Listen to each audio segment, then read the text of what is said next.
Welcome back. Well, I asked everybody for your own thoughts about whether or not you want me in a mask, and the overwhelming consensus was no. So why am I in a mask? Well, I'm going to show you how to make this little Matahari mask. That is our project for today. So, when we come back,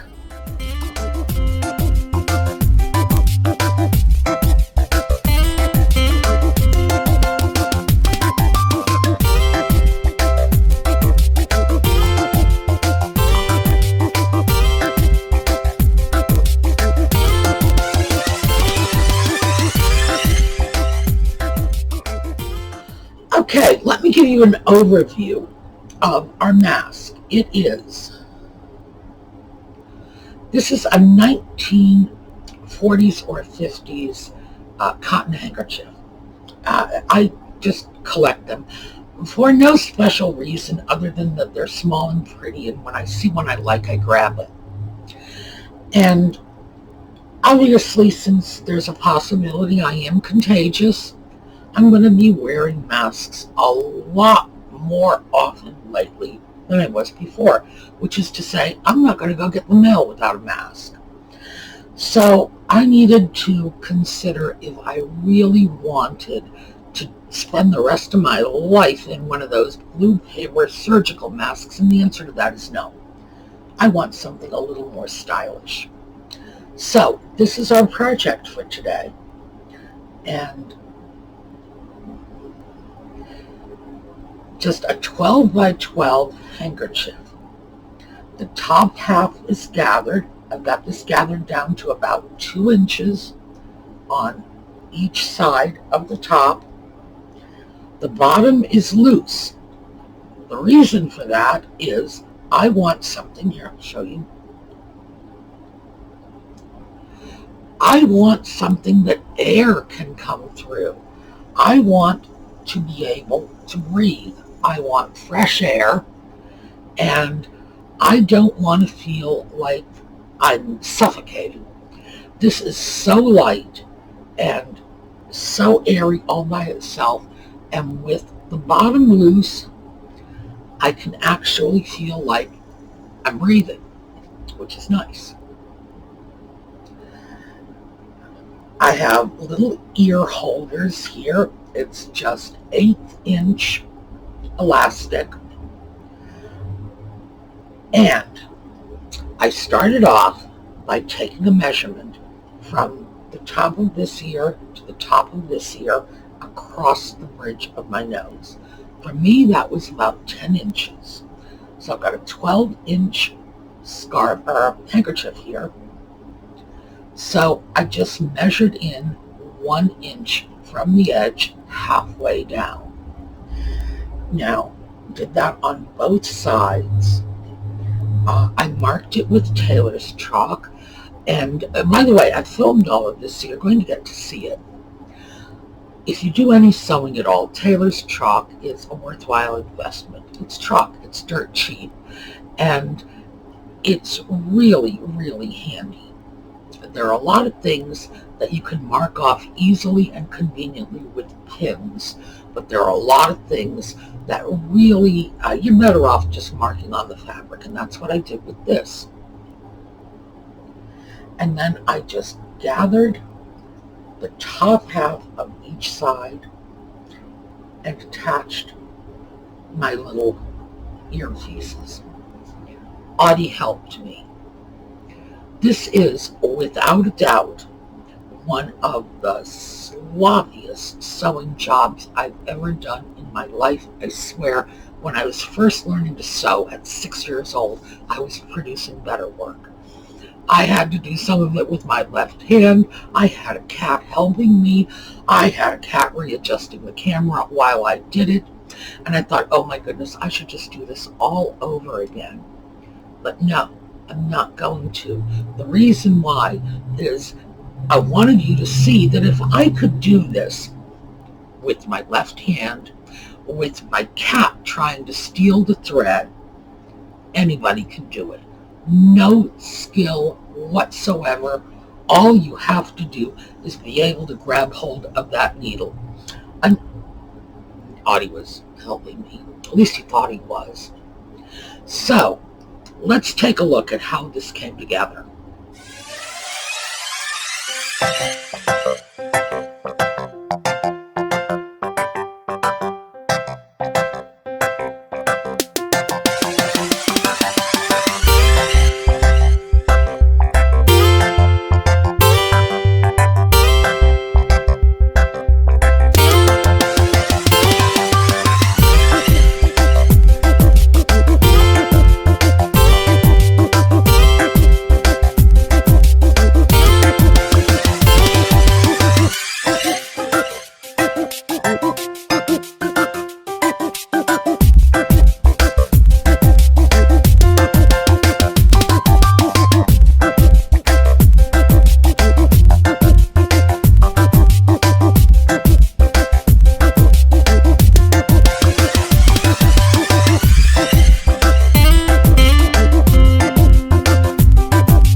sloppy that was, and see how much help I got from a bad cat.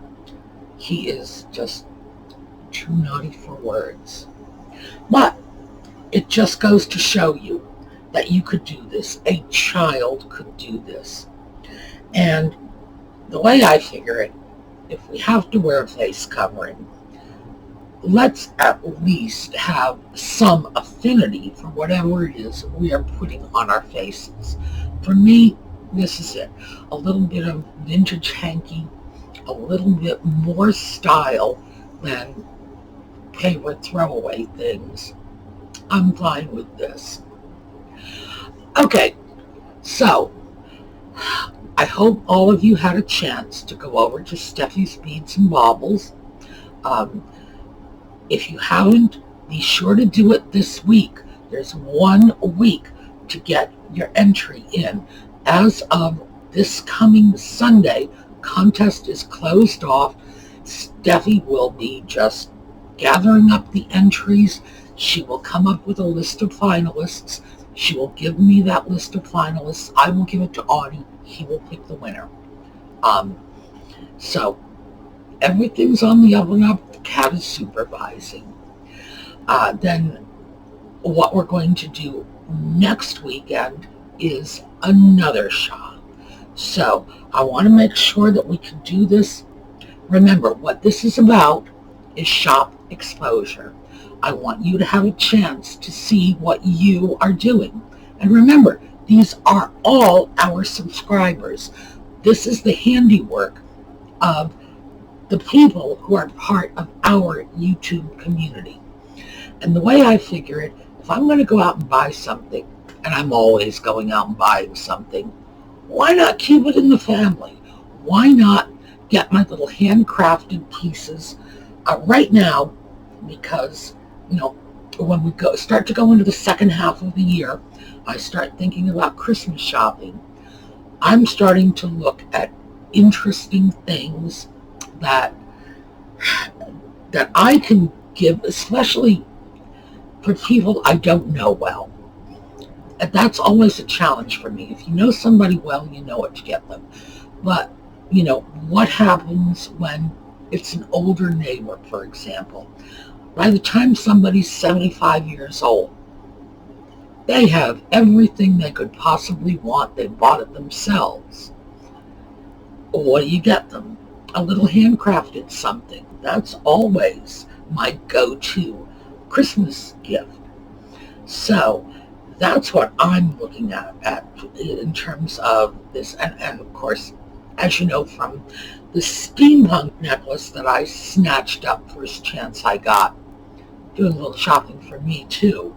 But this is our chance to keep our shopping dollars within the community with people that are commenting on the videos and admiring things. And we have had so much positive interaction in the comment sections.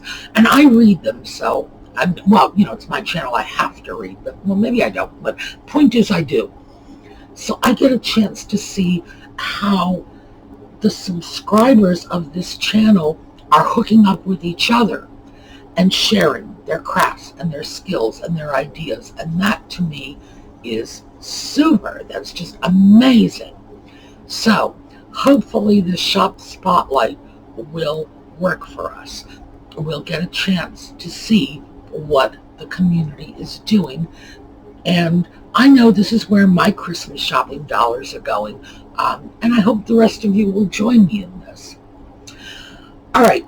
I will not be with you tomorrow. In fact, while you are watching this, I will be at the doctor's.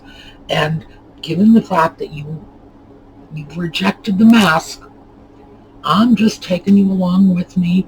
As this moves along, I will be keeping you apprised of what the diagnosis is, what the treatment is, everything that's going on. I know some of you have actually gone online to look at the COVID-19 and Bell's palsy connection, so that's good. I'm glad you folks are seeing that it's out there, because frankly, I consider it very important, but I recognize that the information is probably not out there because it's so new. We got a virus that hasn't been with us for very long. There hasn't been a lot of time to do research. And in the ordinary course of events, medical research papers don't actually hit the general public for years sometimes. So this is something that I think we need to know about, even if it's hard for us to get that information. So I'll take you along for the ride. I will see you all on Wordy Wednesday and Thursday. I'm going to physical therapy for this, and I'll tell you what's going on there too. But I'll give you the doctor's office update, because while you're watching this, I'm with the doctor. I'll give you the doctor's office update on Wednesday. I will see you then. I thought we would talk about metaphors and allegories and analogies, because this is something people really have a tough time with. But as always, I'm totally open to your suggestions for Wordy Wednesdays. What do you want to hear about? All right, I will see you all on Wednesday. Have a great couple of days.